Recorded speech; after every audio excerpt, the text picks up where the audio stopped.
Hi, everyone. Welcome to this live reading session with me. We have started. Yes, it has been quite a while since I did live readings, and there have been those of you who have submitted your information. So, what I'm going to do is just wait for people to join, and I will also explain that if you're interested in booking a session, a reading, of course, they're mini readings. But if you're interested, then the information, the instructions are located in the description box, okay? So the way this works is you pay via the link, you provide your time of birth, your place of birth, your date of birth, and then let me know if you have a question. So we do have someone who has booked in and I have their chart prepared. Claudia. Hi, Claudia. It's you. Welcome. And hello to Journalist 26. I am good. Thank you very much. How are you doing today? I hope you're all doing well. Of course, we have Mercury back in Aries, and then tomorrow we'll have Mars back in Leo. So certainly a different flavor. And I must say, I enjoyed the time of trying to reflect a little bit and think about, okay, what is the direction here when it comes to social media, content, so on. But yes, thank you for joining, everybody. Right, let me just check that I'm all prepared and I'm good to go. Hopefully I'm not too rusty with the technology side of things because it has been quite a while. Let me see if I can multitask okay. Let me see. Live. Just want to double check that all of the information is correct. We're up to speed. Yeah, we're looking good. Okay, so Claudia, and I want to say to you, Claudia, welcome back. You have booked before within these sessions, so really interesting, but you want to know about your career in the next coming months. So just give me a moment and I will look that over and we'll get into it. Hello to Maddie as well. Welcome. If anybody is interested in booking this evening, we'll see how it goes. Then the instructions are located below. All right, so just give me a moment so I can look over your transits, your chart, Claudia, and we'll go from there.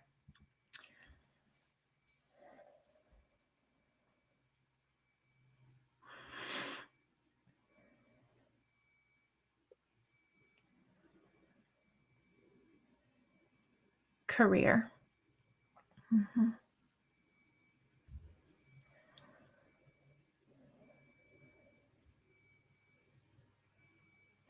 Saturn. Mercury. Okay.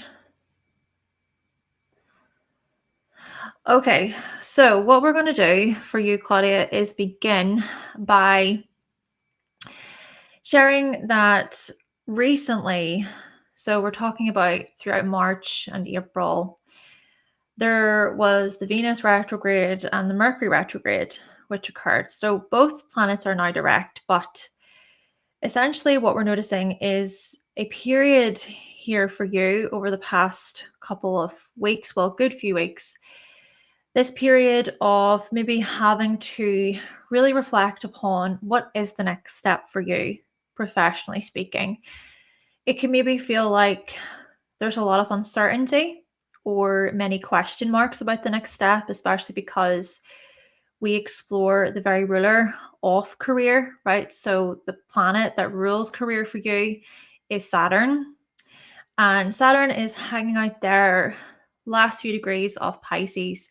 So this can be an indicator of maybe feeling a bit like, what is the next step? The unknown. Perhaps you have been asked, especially to trust that the tides will turn, that times are going to change. And quite honestly, if I was to feel into this experience for you, it could feel a bit lonely. it could feel a bit like, why is this happening? I'm even wondering for you about what feels like an existential crisis. I'm saying this because at the same time, we see that Pluto has been traveling through your 11th house in Aquarius, and Saturn also rules that area for you. Yeah. So, indeed, we're seeing this period of the unknown, the uncertainty. But what I'm also getting from this is through such a trying time or through such introspection, there's so much that you can gain, right? There's so much wisdom there, knowledge, and maybe also this is about you being proactive behind the scenes, getting things in order, getting things organized, especially because Mercury, right? So Mercury rules your sixth house of work and service. So that Mercury retrograde throughout March, April time could have been quite helpful for you, right? To maybe think about, right, how can I reprioritize? What about my schedules? What about my routines? What about my habits? So some significant changes we can see present. And also your financial situation, your money situation, because Venus was also retrograde and Venus does rule your sector of finance. So, where do we go from here, though? This is it, right? After all of this introspection and contemplation, and maybe having to go within, where do we go from here? Well, here we go. What we notice up ahead is that many planets will be on the move. So, we have Saturn, so your planet of career, entering your first house. So, that will happen around the end of May. Therefore, we could see some interesting developments happen for you energetically. It could feel like you can move forward, maybe with a new experience, a new chapter. So, whether this be physically a new role, a new position, or maybe upgrading, so to speak, taking on a different position within the same field, within the same area. It could also be about leadership. And what I'm also thinking here is this stuff, it's already being ushered in for you, right? Because the sun right now is very close to your ascendant, and Neptune has also recently entered your first house. So we're seeing a new vision. And equally, we're also seeing self-doubt creep in, I think, because Chiron is nearby. So maybe there is some interesting developments to do with your courage, your strength, believing in yourself, I feel is a big part of this. Yes. Okay, let me also look at how your chart ruler will be on the move. Oh my goodness, your chart ruler Mars. So Mars was retrograde throughout January and February, but Mars, of course, was in Cancer for such a long time. I mean, we're talking about 5.5, 6 months, something like that. So for a very, very long time. Of course, it did still dip into Leo for a period. But what is the point I'm trying to make here? The point I'm trying to make is that with Mars being in your fourth house arena, we could have saw, you having to revisit a lot of family stuff, maybe family disputes, conflicts, stuff to do with the past. Maybe a big part of that retrograde throughout January and February was about healing or emotion, and maybe having to address, okay, how much do I feel supported by people within my life? Addressing your emotional security, your comforts. Your home life was basically looked over and reviewed on a very personal level. So Mars, your chart ruler, will re-enter Leo on the 18th of April, so tomorrow, and will be there for about 2 months or so. And you're about to approach your Mars return, so more towards the end of, well, let's say mid-June, okay, maybe start of June, mid-June, your Mars return will happen. This could feel like a big, like a rush of energy, an energetic shift, speed. I am getting this speed, this more of a fast pace. And the other thing, Mercury, of course, will re-enter Aries. Sorry, well, Mercury has already re-entered Aries. My apologies. It did a couple of days ago. And then also Venus will re-enter Aries very, very soon. So we're going to see more of this enthusiasm, this spark.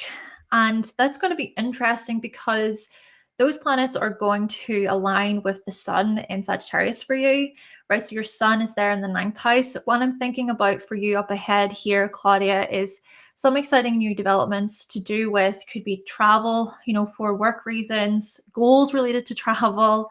It could be exciting new adventures, exploration, or do you know what? We could read this as you believing in yourself, right? Maybe this confidence boost, this confidence upgrade of, yes, I can do this, I can assert myself. But hopefully you can still draw from the many reflections, when we think about with the retrogrades happening in those water houses, those water signs for you, where perhaps a lot of the emotion did come up. But it's through those experiences, I guess, that you'll be able to be led to, new insights about the next step. So essentially, yes, I think that we do see exciting new chapters up ahead for you career-wise, especially with Saturn moving into Aries. Last thing I'm going to say about this, though, just a reminder, Claudia, yes, Saturn will move into Aries around the end of May. But just one more thing I want to say about this. Remember that that's just going to be the beginning.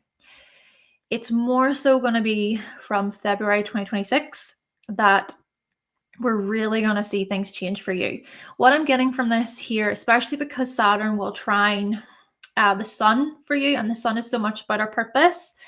What I'm getting from this is Saturn entering Aries, and then those few months, okay, so from the end of May coming into the summertime, maybe you take on a new program. Maybe it's that you take on some new advanced training program or course, right?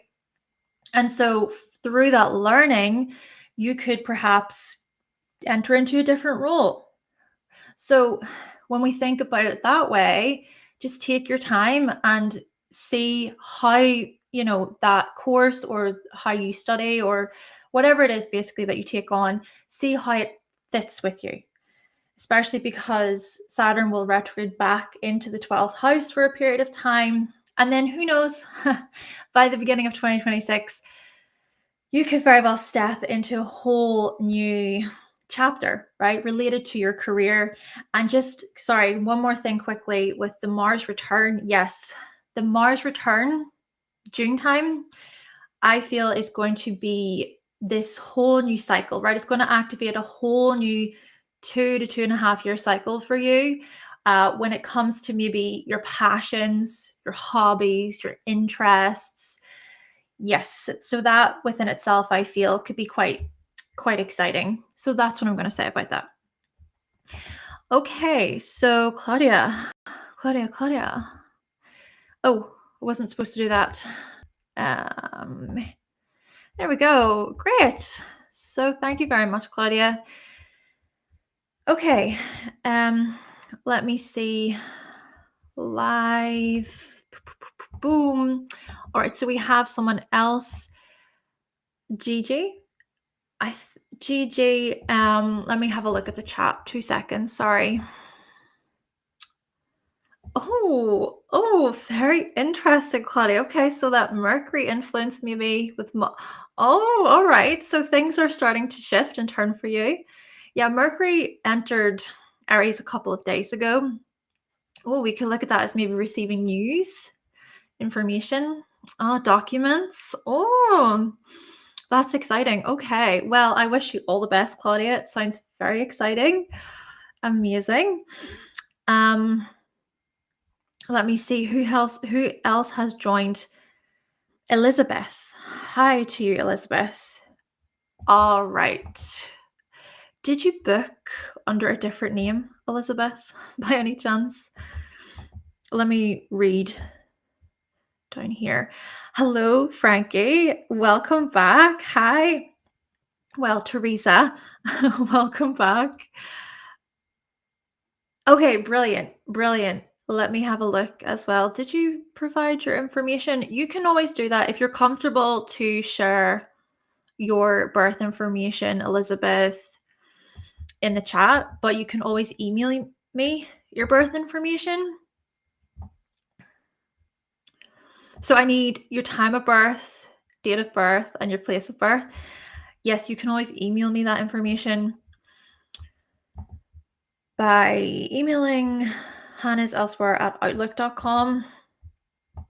And again, Claudia, all the best to you. It's so exciting. And thank you for booking.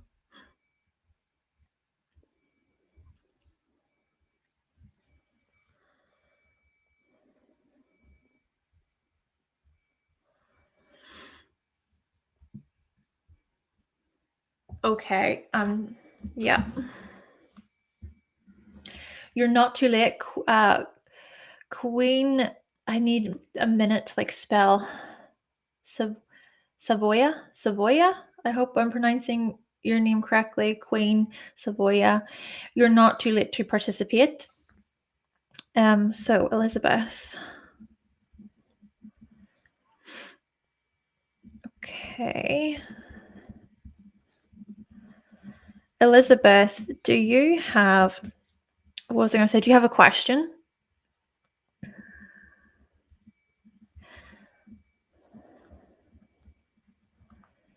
Oh, good. I pronounced it correctly then. That's good.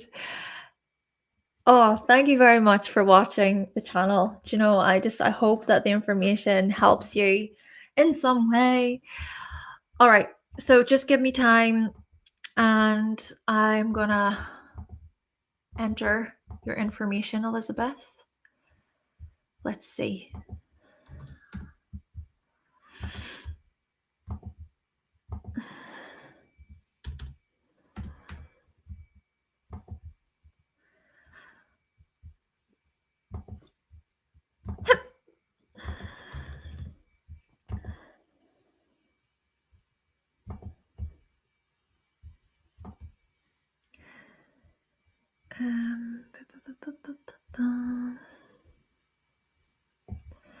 Yes.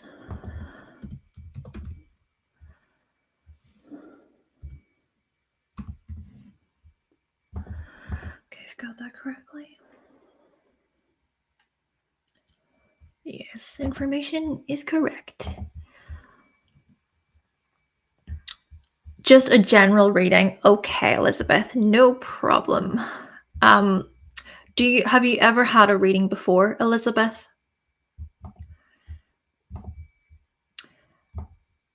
Okay, so we have another booked in for after you, Elizabeth.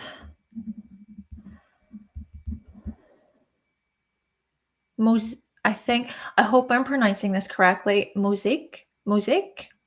Hope that's correct.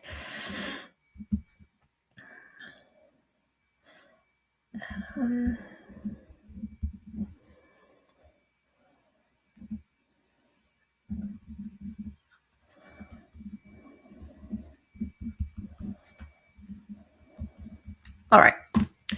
Okay, I'm just gonna see if you haven't. Okay. The High Priestess, hello to you. So the instructions are located in the description box.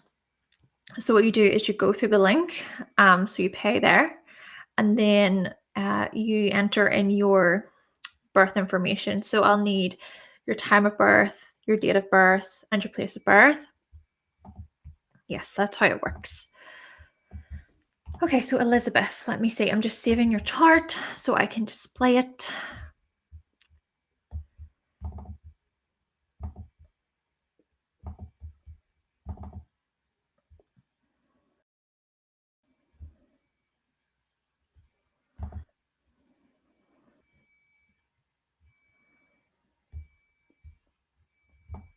Also, just to highlight that these are mini readings. If you would like to book longer with me, you can always go to hannahselsewhere.com. Thank you.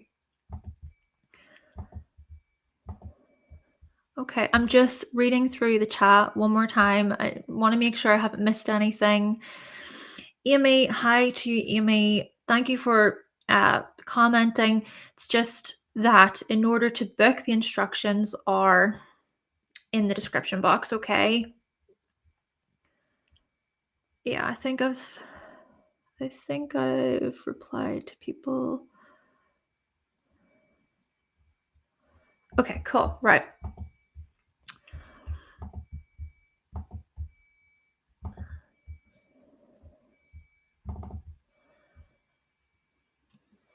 Elizabeth. Okay. Just give me a moment and I will read.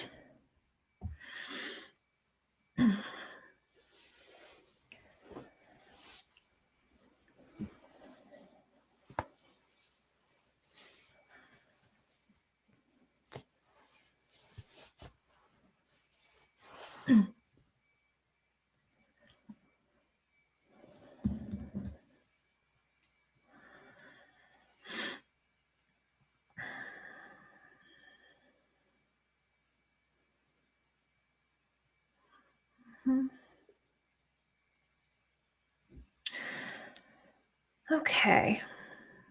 Okay, Elizabeth. The way I am going to enter into your reading, especially because you've never had a reading before, I want to try and maybe break it down and not make it so overwhelming for you, okay? All right. So first of all, we notice that Cancer is on the ascendant. So with having this Cancer rising, a big part of your identity is about protection and security. Security and protection mean so much to you. And so you can be quite tenacious and determined and driven in the pursuit of those very things, okay?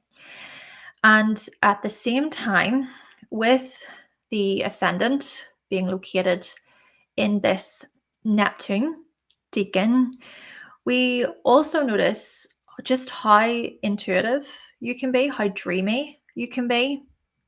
Maybe you often need time alone. You often need time to truly recharge. And also, we could look at this as you being quite a reflective person. Yes, okay, sure, self reflection, but equally reflecting back at others, their emotions, their needs. And it's interesting to draw from this because what we also notice is the fairy chart ruler. So, the chart ruler, just to explain, Elizabeth, the chart ruler can really show us a significant area of your life. It can show us a major theme of your life. So, the moon then is your chart ruler. So, with the moon, the moon is very much about our inner world and our emotional landscape, our emotional needs, our emotional security, and attachments. So we see that the moon is in Capricorn, right? This very organized, orderly sign, this sign of business, meaning business, taking matters rather seriously and being quite hands on as a person, very practical. So, what I'm getting from this is I wonder, is it that for as long as you can remember, you have had to be the one in your family who had to look after others, be a caregiver for your siblings, perhaps? I wonder, is it that you were the eldest or that you are the eldest? But then I also wonder about the relationship dynamic that happened maybe between you and your mother. Of course, in general, we could look at this as this tug of war between you and a parental figure, and then I wonder about the availability of certain parents. Your parental figures basically here, Elizabeth. So in a way, I think to myself that maybe you had to be quite self-reliant, self-sufficient from a young age. And often this is the role that you play, even within relationships. So as soon as you get into relationships, of course, the moon is in the 7th house. When you get into relationships, maybe you find yourself becoming this quite uh, productive person, someone who is willing to take things on. And you're also, I would say, it could be that you feel at times like your emotions don't even belong to you. And what I'm getting from this, what I mean by this is, where are your emotions in it? How often are or were your emotions listened to and heard? Who was available?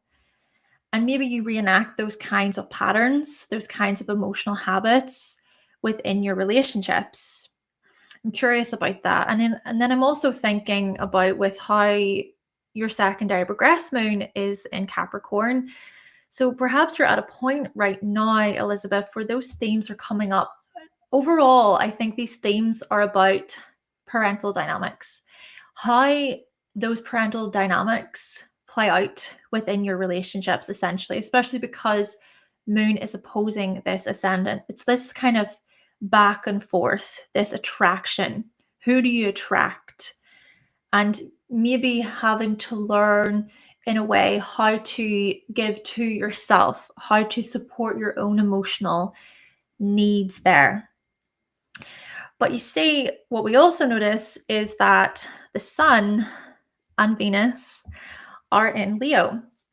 So to have the sun in Leo, you are someone who prides yourself on how you can be generous. You have this glow about you, and you will express yourself, right? This is about self-expression, and this is about being even quite playful with others. I wonder about that conjunction with Venus in that maybe you're quite flirtatious and playful with your partners, lovers, friends, even as well. I see this as you being quite a loyal person, especially to those you love, to those you care about. To me, what I'm getting from this is you're a fierce lover, you're a fierce protector, almost as if you'll do anything for the ones that you love. And the thing is that because this is in the 2nd house, these are the kinds of traits and qualities you value about yourself. And then I also think, financially speaking, we can look at this as you taking on leadership positions, being maybe quite successful financially.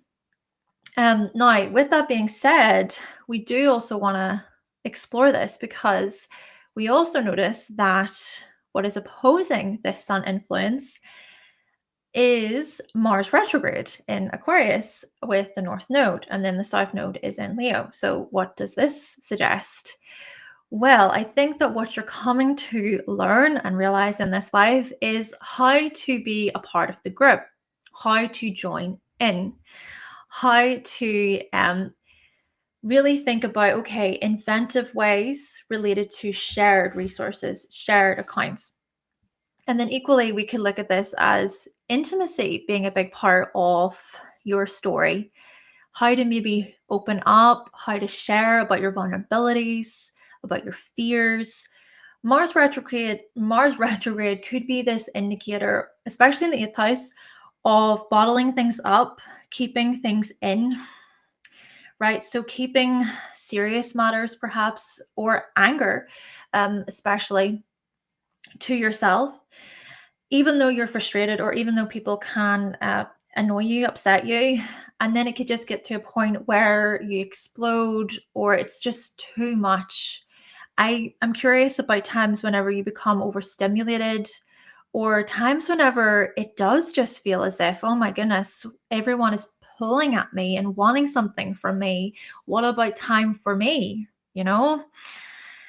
And then even with Mercury is about how we think, is how we communicate. Mercury is in Virgo, this helpful, service-orientated sign, this sign that's big on perfectionism and wanting to do the correct thing, the right thing. So even how you think seems to come across as, okay, let me help you. And I want to say, of course, these qualities about yourself can show up amazingly, especially when it comes to the career that you're in, or when it comes to work that you do, um, when it comes even to the financial side of things, being quite studious and smart about things. But I do wonder about perhaps you having to recognize when all of that becomes too much, and how you can give back to yourself. Yeah. So I'm trying to think if anything else that really stands out, and I don't want to go too much. I guess in summary for you, Elizabeth, of course, it's a mini reading. I have to stop at some point. But in summary, I would say that you are, above the surface to me, quite a protective, loyal individual who others can rely on. Okay, you're willing to step in a crisis, you're willing to step in and do the hard work. Thank you, Elizabeth. And okay, great. Let's see. Brilliant. Okay, so we have a couple more here. We have Mosaic, which again, I hope I'm pronouncing correctly. I am just going to enter in your information, and then I'll have a look at the chat after.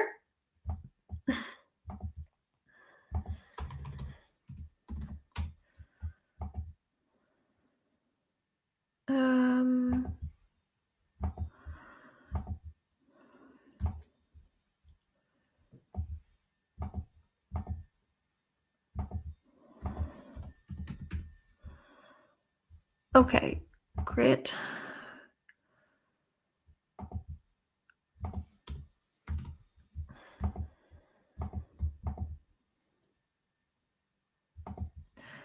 Let's see it.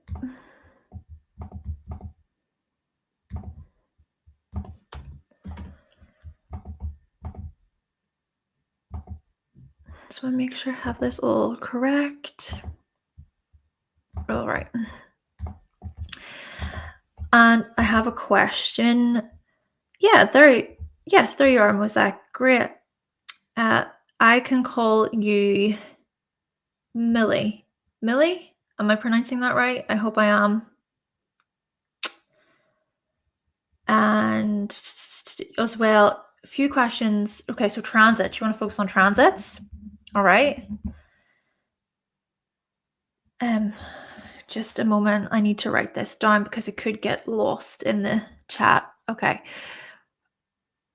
Summer. Millie. XBF.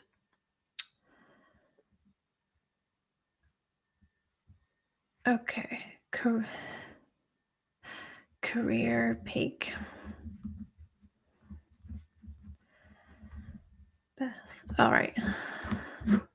And you met July 2024. Okay. All right, Millie, no problem. And so we also have, so Millie is next, just to communicate this to others who have booked. Then we have Paula. And then we have Ruby. Those in that order. So whoever is Paula and whoever is Ruby, yes, just to let you know.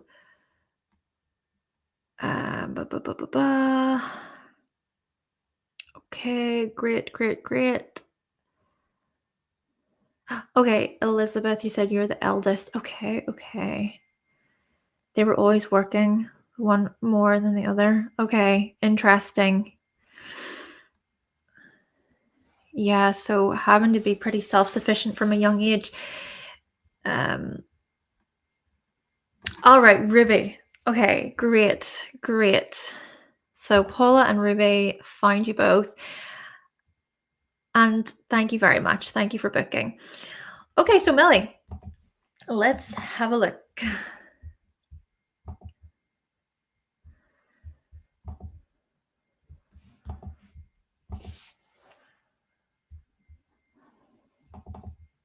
Oh.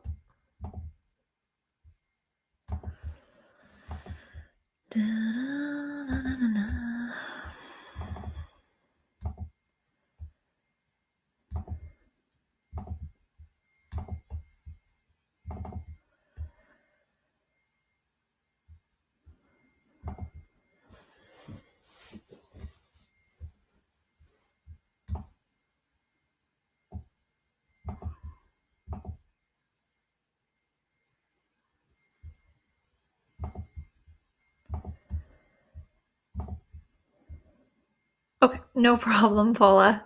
Thank you for clarifying.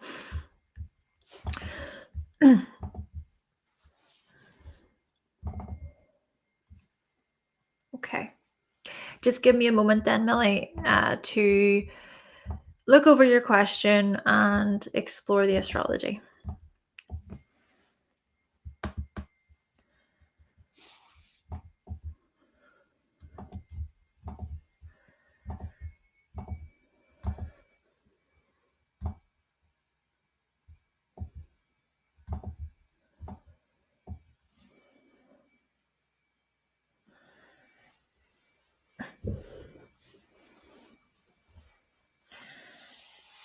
Relationships, romance, love, dating,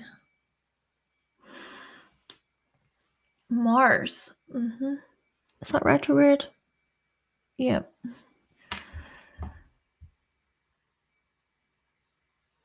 Yeah, retrograde.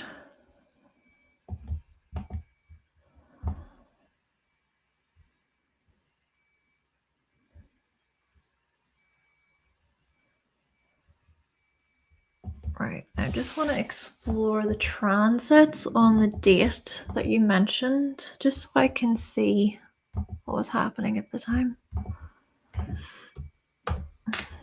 Second? Let me check. Second, yeah.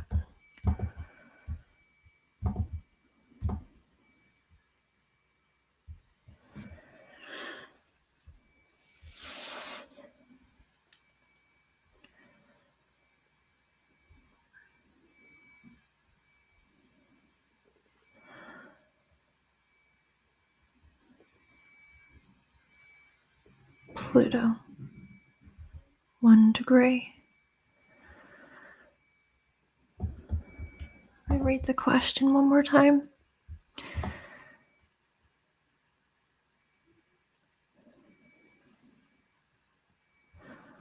All right. I am going to try and explain this to the very best of my ability.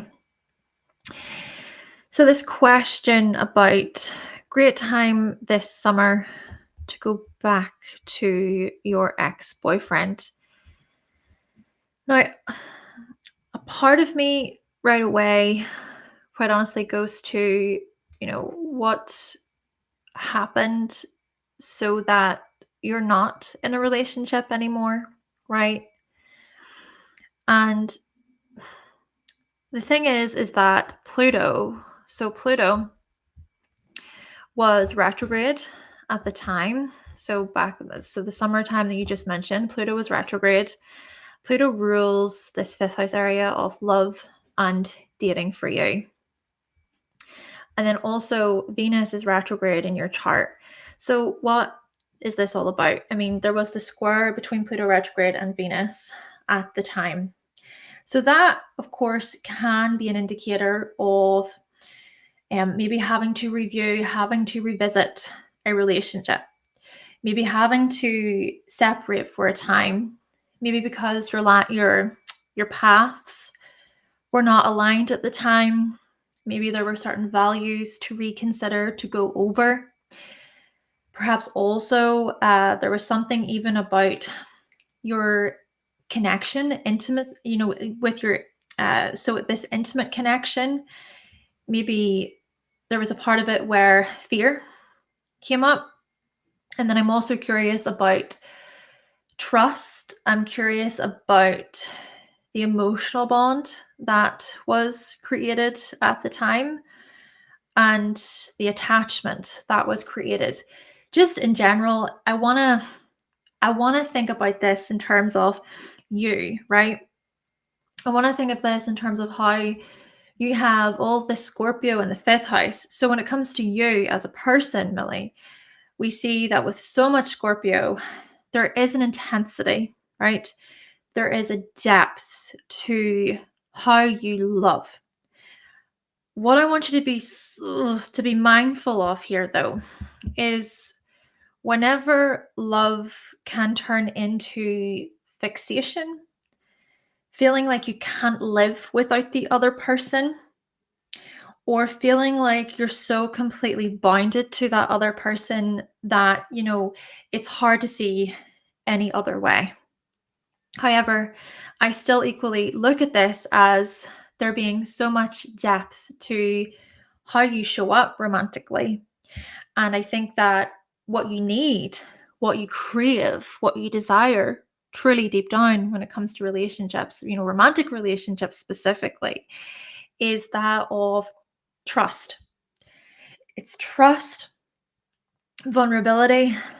It's being quite honest and open with one another. But then again, what I'm also going to say about this is to be mindful of trying to know everything and anything about another person, sort of allowing for privacy too, allowing for people, lovers, then I suppose, allowing for lovers to have their own private mind. And then what I'm also getting from this is Chiron. So Chiron is in the 7th.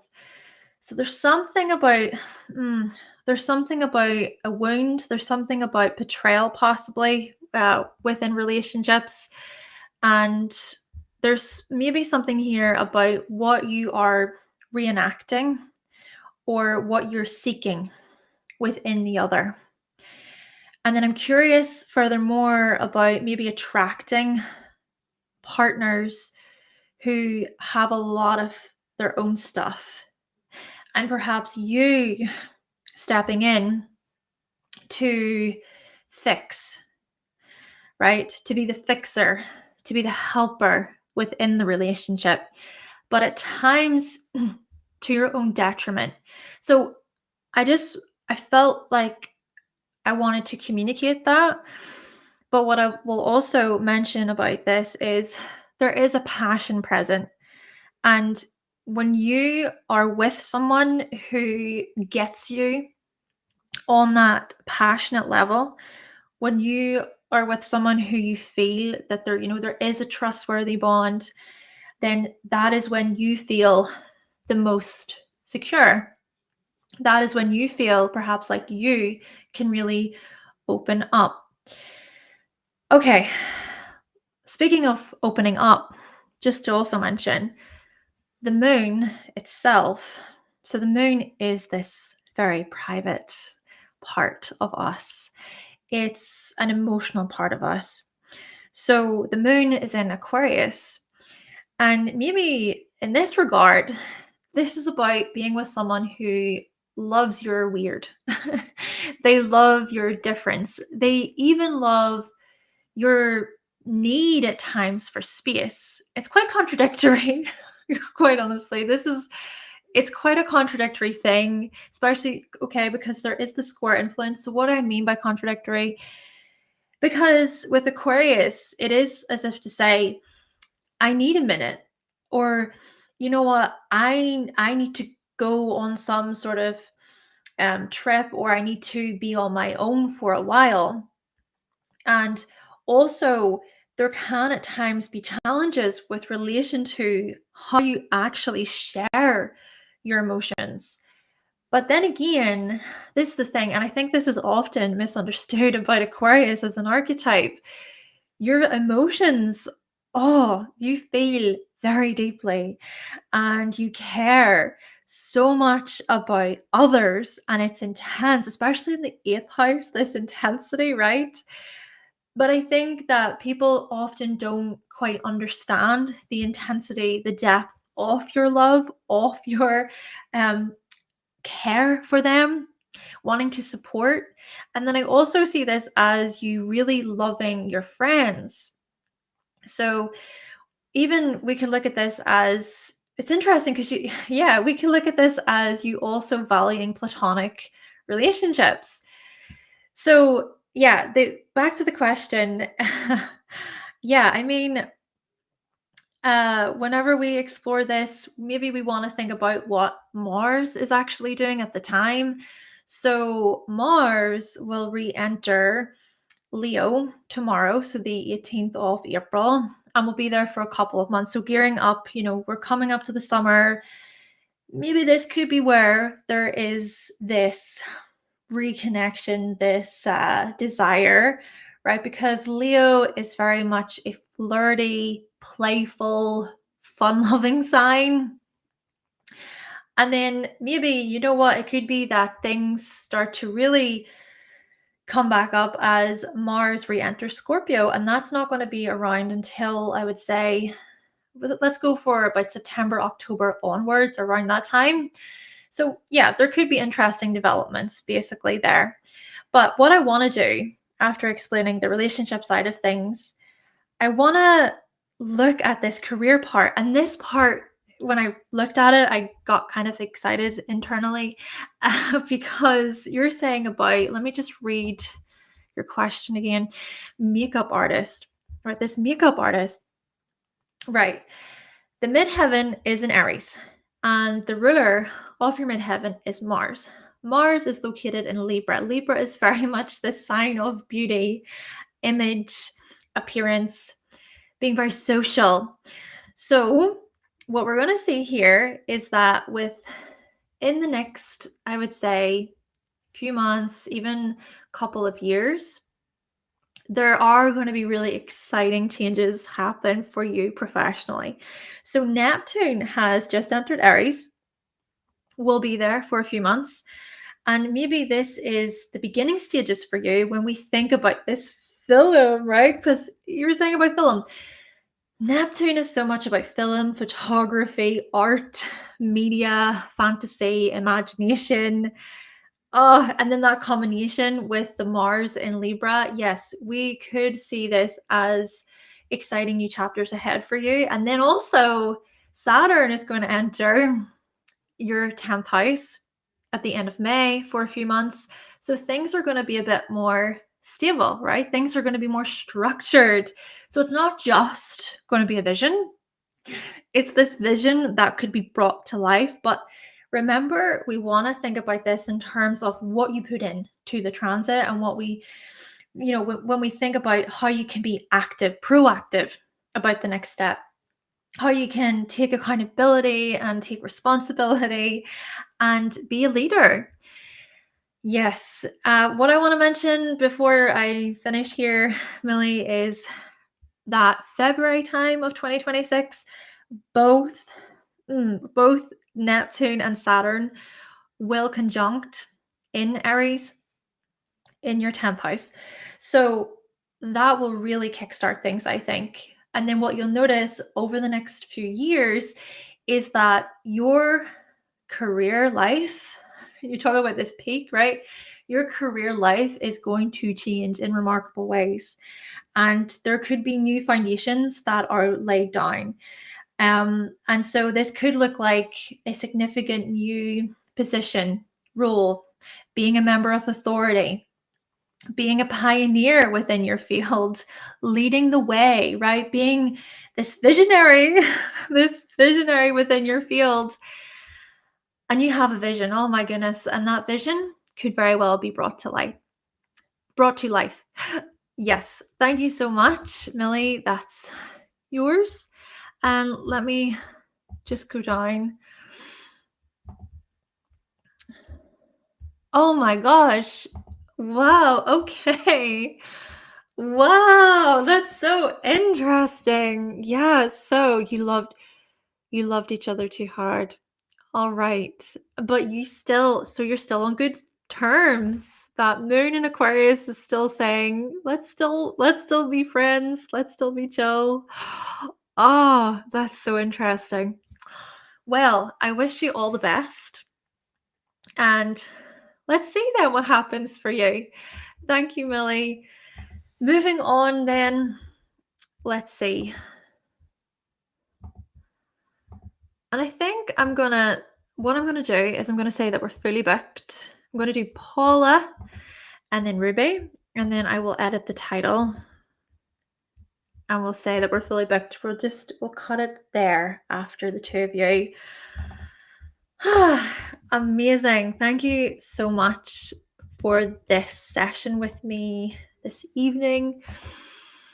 Okay, closed and then fully booked and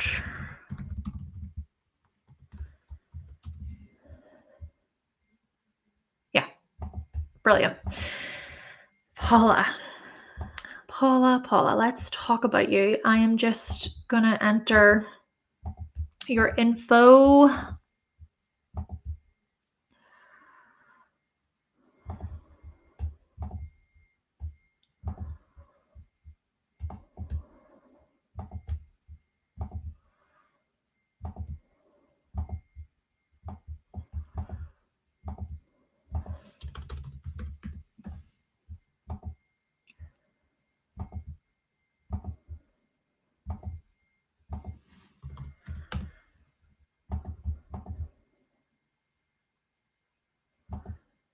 Yep.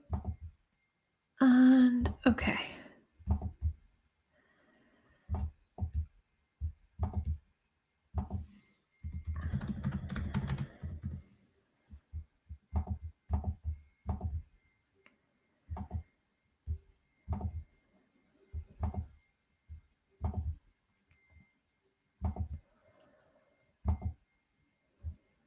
All right.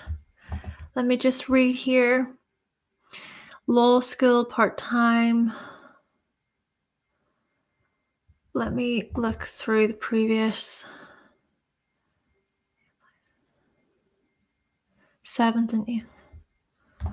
Okay.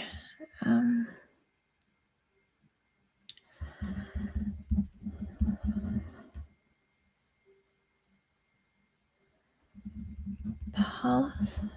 Right. Crossroads.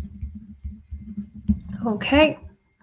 And let me see here as well. Law school path. Full of obstacles. All right. Law school. Obstacles. Try next year. All right. Let's have a look at your chart, Paula. And Palace, you said. I'm gonna include Palace then. Ah, very, very close by. All right.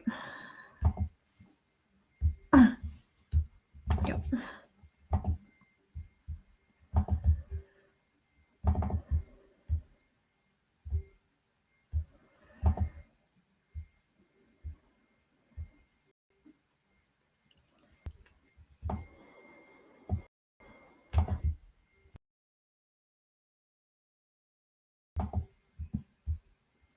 Okay. Image.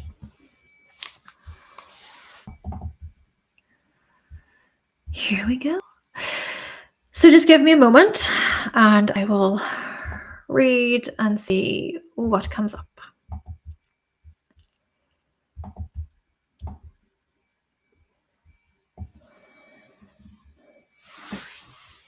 Transits. Oh.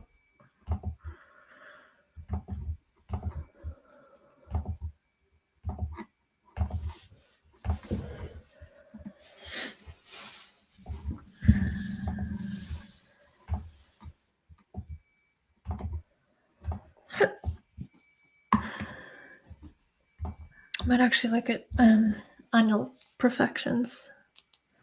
Let me see. Oh,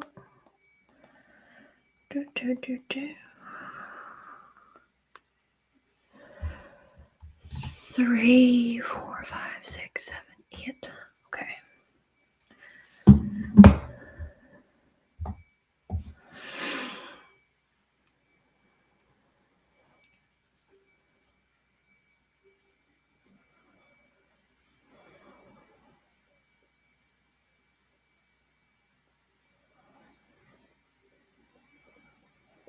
Mm-hmm.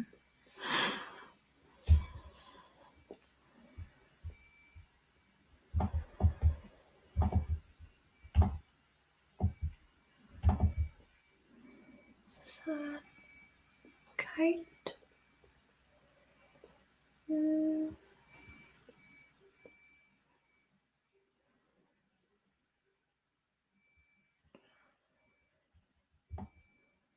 So most planets second into the third. Jupiter. Where's Mars?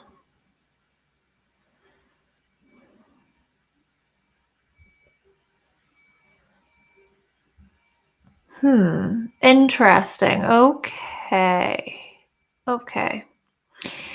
Well, the way I want to begin here is by taking a moment to talk about Pallas. All right, because you mentioned that Pallas, of course, is making that conjunction to the midheaven. And indeed, it's very, very close. So, of course, with the midheaven, the midheaven can tell us about our career path, about our life's work, about where we are headed in this life, and the kinds of things that we want to become known for and we really want to achieve. And that can require a lot of effort, a lot of work. So, Pallas, I just want to explain here. I'm trying to get just a few notes to help me out, to assist me here with Pallas. So, let me see. So, Pallas, then, well, here's the interesting thing.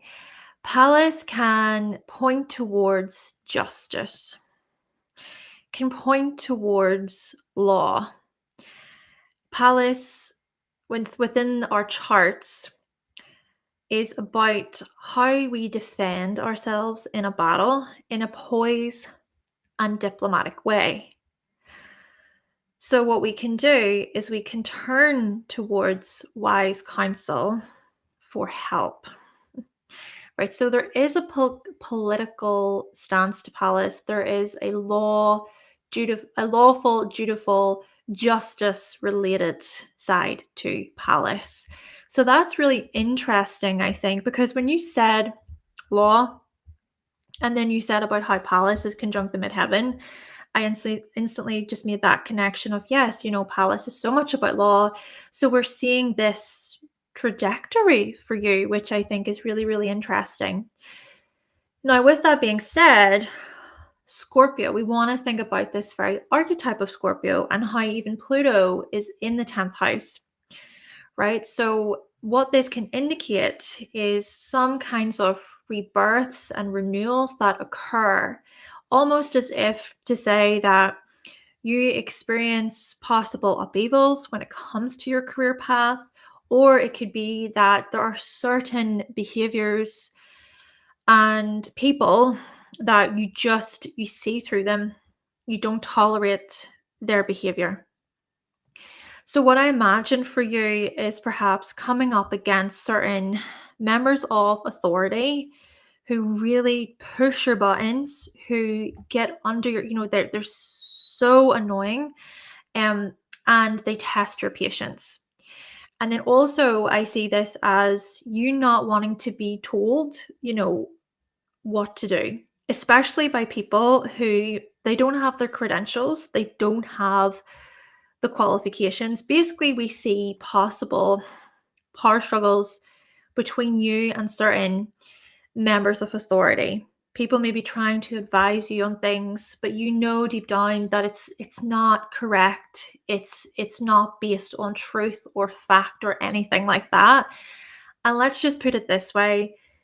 You asked about this eighth house influence for you. You have all of this Virgo in the eighth house, suggesting that you're studious, you're able to do your research, you are such an investigator. I mean, the amount of work that goes into law and the studying that's required. Even Mercury is about study. Mercury is about education. Mercury, it's about how we learn. Mercury is in the diplomatic sign of Libra, located in the ninth house of higher education. So I wonder about the amount of programs you've done or the courses you've done and the amount of years it has taken you, to become skilled, to become really, really skilled at what you do. And then even Saturn, right? So Saturn is in Sagittarius, and Sagittarius as an archetype is so much about law and justice, morality, code of ethics. So Saturn, I feel, indicates this work, this effort, this discipline, self-mastery when it comes to those kinds of areas, those kinds of subjects. So I just wanted to highlight those connections. And then also just quickly, Jupiter is going to tell us something about your philosophies, about truth. It's going to tell us something about your morals, right? So Jupiter's in Aries. So you're certainly a pioneer. You think for yourself. And that, I feel, also further speaks to this Scorpio in the 10th house, in that you're not going to be manipulated. You're not going to be you're not going to be bullied or cornered, messed about by others within your industry, basically. Now, as for these obstacles, it's interesting because Mars, which is the ruler, is one of the rulers of your midheaven. We want to locate Mars and think about what Mars has been doing to make things more recent.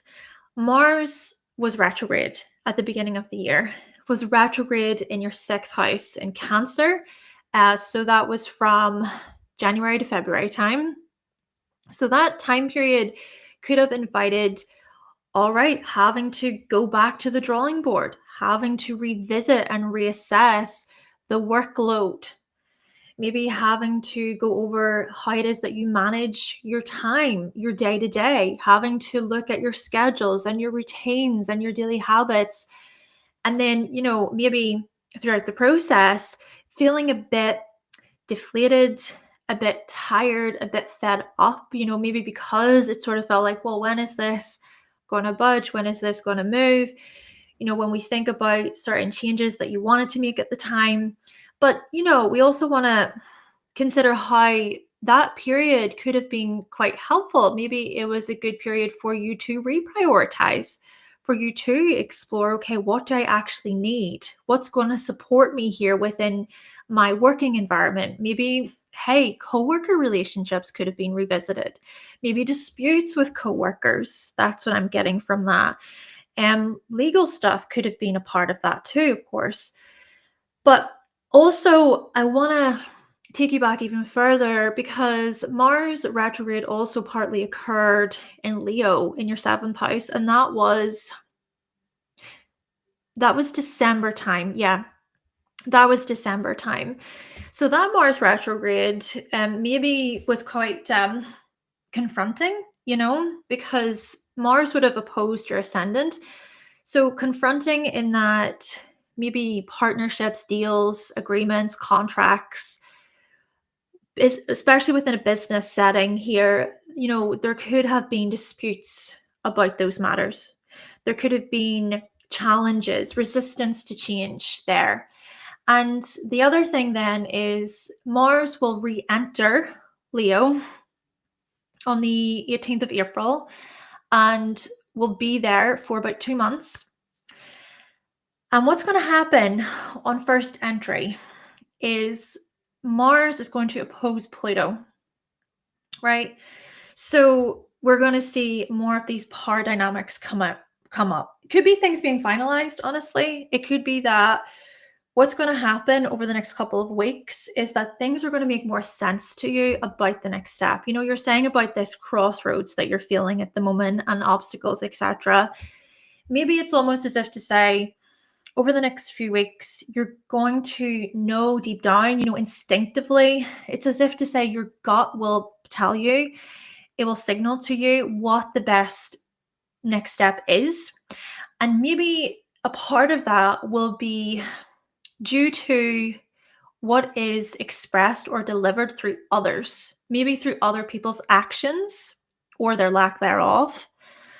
And then the other thing about it is Pluto. Remember, with Pluto entering Aquarius, it's very close to your ascendant. So it's really interesting for you, Paula, because what's going to unfold is this exciting transformation, a transformation related to your career. Yeah. Now, with that being said, this stuff is going to shift your identity. It's going to shift your very path, your very trajectory. And there is that square to your natal Pluto. So yes, tension, this crossroad stuff that you're asking about, to me, it makes sense because it's as if to say you may feel like you're being tested. You may feel like, hey, you may feel like you've outgrown a certain career path. You've outgrown a certain achievement or a certain role that maybe you thought you wanted. Maybe there is a transformation that will unfold for you, and that's going to require an honesty, maybe having to explore yourself, look within, connect even, you know, with your emotions as well, because even the moon, so the moon is in Taurus, and I would say that yes, there is still this influence between the moon and what Pluto is doing, the transit Pluto and the natal Pluto. So the moon sort of says, ground yourself. Remember, Taurus season also comes. Taurus season, I believe, will either start tomorrow, so the 18th or the 19th. Doesn't really matter, but it's basically right around the corner. And with Taurus season being right around the corner, the sun will come into the fourth. So to me, I just think that the answers that you need, they will become clearer. And you're going to feel really secure about it too, I think. There's a great deal of self-acceptance up ahead for you. And a big part of that may also be to try and like sit back, to chill, to try and relax as best as you can. Whew, yes. And what else? I'm trying to think because there was something else to pull from. Yes, the other thing is what will happen after June. So 17th of June, Mars enters Virgo for a few months, a good number of weeks. Then what will happen over the summertime is you will experience a Mars return. So the Mars return will usher in a new 2.5-year cycle related to your goals, related to how you assert yourself, the things that drive you. And we want to think about this when it comes to work, productivity, your stress levels. We could also see this as a renewal, a significant renewal. Again, we tie this back to your very career path because Mars rules that very midheaven point for you. Okay. I hope I answered it. Well, not correctly. Maybe that's my Virgo-ness. I'm like, it needs to be correct. But no, I hope it was okay for you. Let me see. Oh, did I do something wrong and I didn't read? Oh, right. Okay. No problem. Let me let me just double check myself because yeah. Yep, that's correct. Times, dates. Yes, that's okay. Okay. Mhm.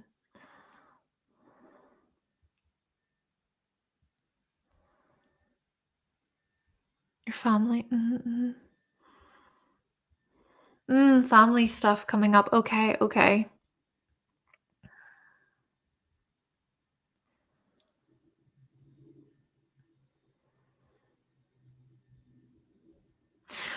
Paula, thank you so much, and I wish you all the best. And hopefully, then, with these upcoming transformations, all will make sense to you.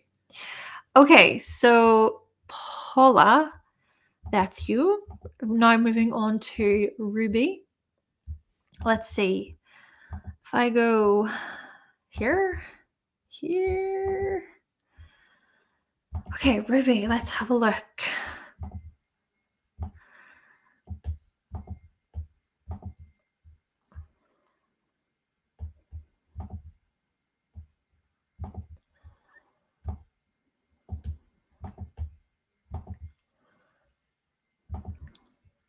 Okay. Oh, Ruby, happy birthday to you. Oh no, hold on.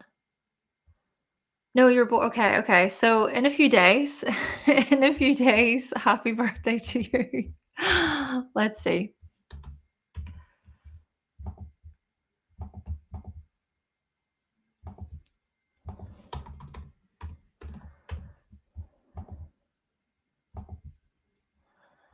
And again, Paula, wishing you all the best. Right, let's see. For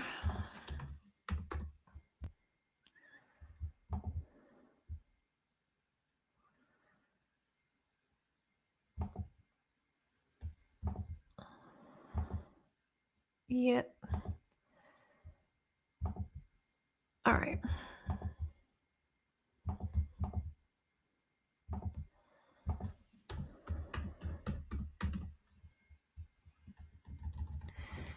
And um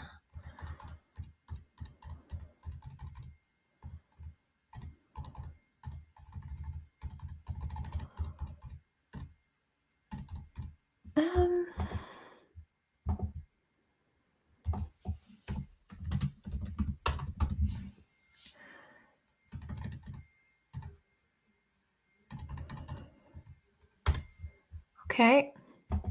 Just double checking.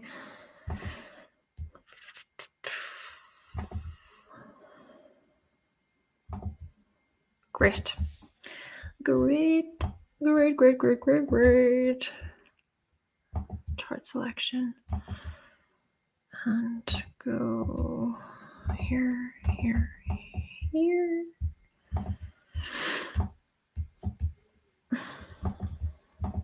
Just a reminder as well, everybody, these are mini readings, but if you would like to book more time, if you would like to book a full session with me, then you can visit my website, hannahselsewhere.com.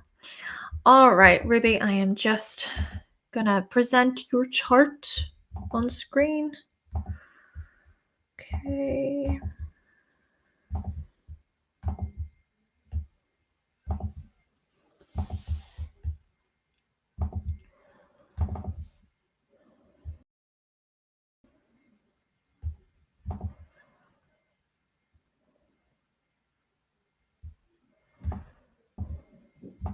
Okay. So general emotional state and where I will find the most success in your life. Okay, lovely.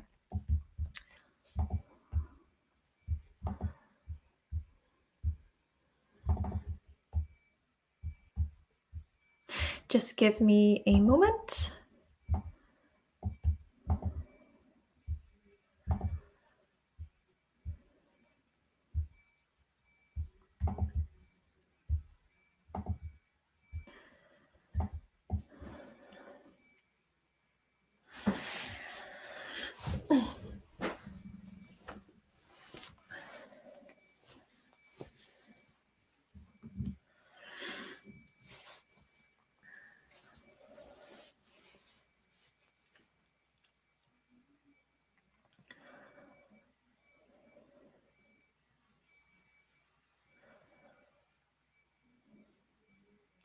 Okay, so before I start, I just want to say again, happy birthday to you, Ruby, for the next couple of days.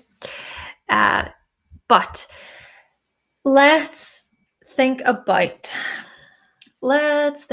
you having this Libra rising. And with the Libra being on the rising, this can indicate that you are quite the enjoyable person to socialize with, quite friendly and kind and thoughtful, quite a relatable person.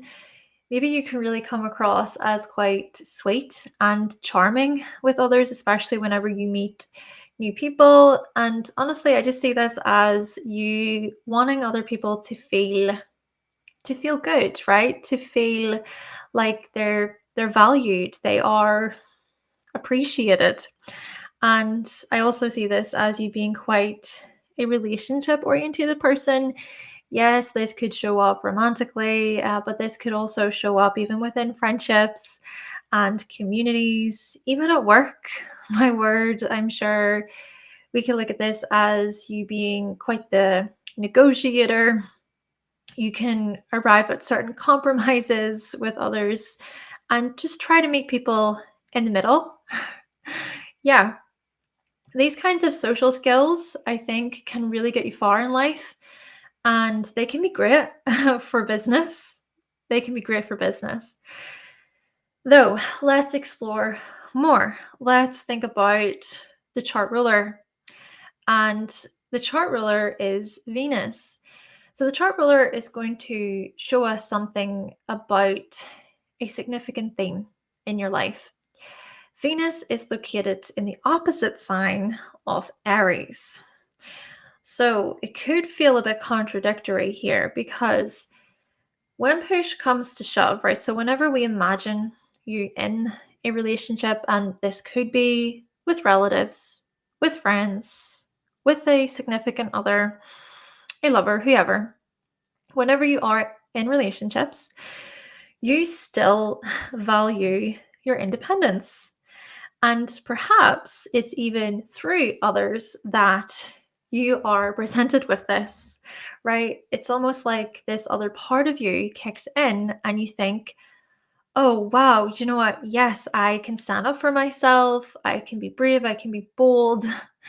And I can be quite straightforward with other people.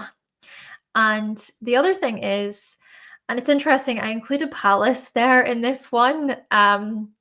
It's interesting, I suppose, because Pallas was in the other reading, but Pallas is the same degree as Venus. There are no coincidences, are there? Yes. So Pallas adds some layers of diplomacy, tact.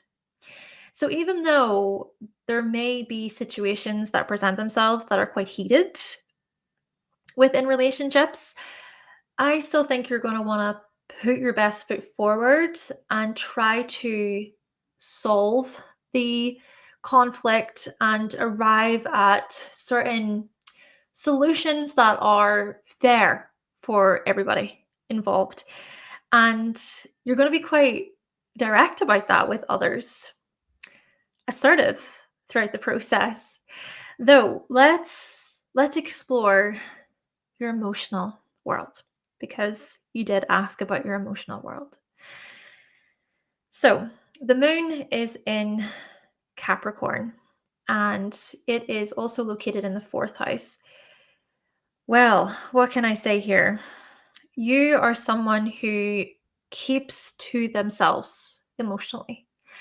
I think that in order for you to truly open up and share how you feel, it needs to make sense. It needs to feel like you're not wasting your time. What's also coming through for me is how your emotions have been rejected or denied, shut down throughout your life. And I'm saying this because Chiron is very, very nearby. Chiron is even in the 4th. I wonder about feelings of loneliness, feelings of isolation, fears of abandonment, fears of not being left behind, fears of being left behind rather. And this could be something that subconsciously plays out throughout your life. And maybe it shows up even within your relationships too, right? Where you might try to separate or distance yourself from others. But then again, this could be where it's important to be patient.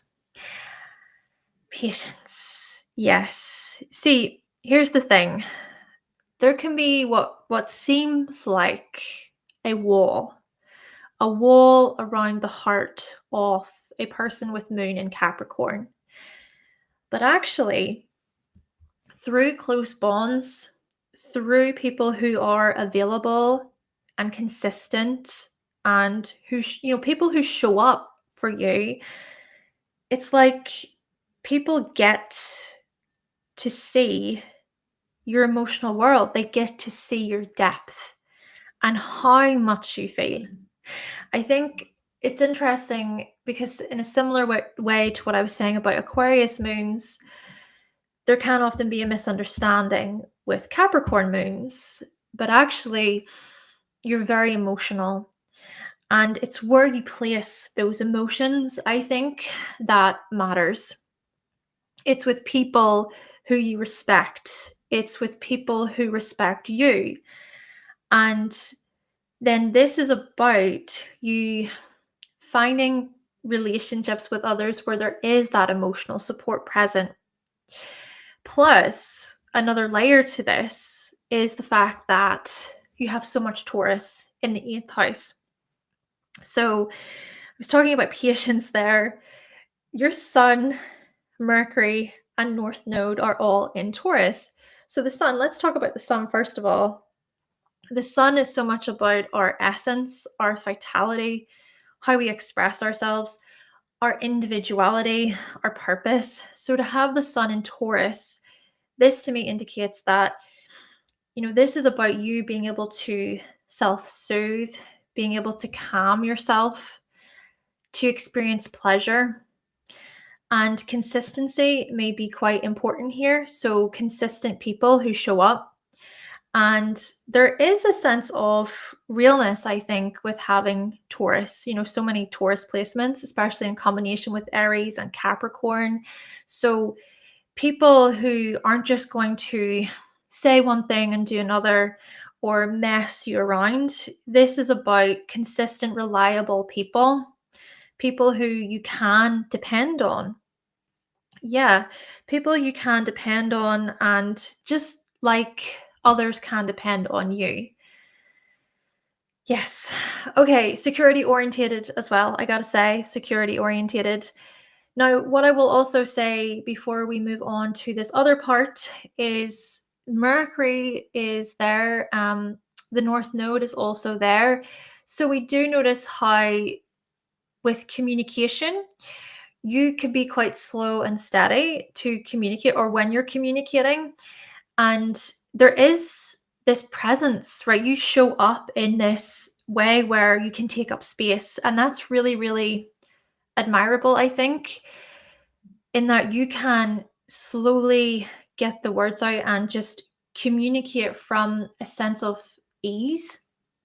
And then also I see this as you being quite a practical communicator, a practical learner.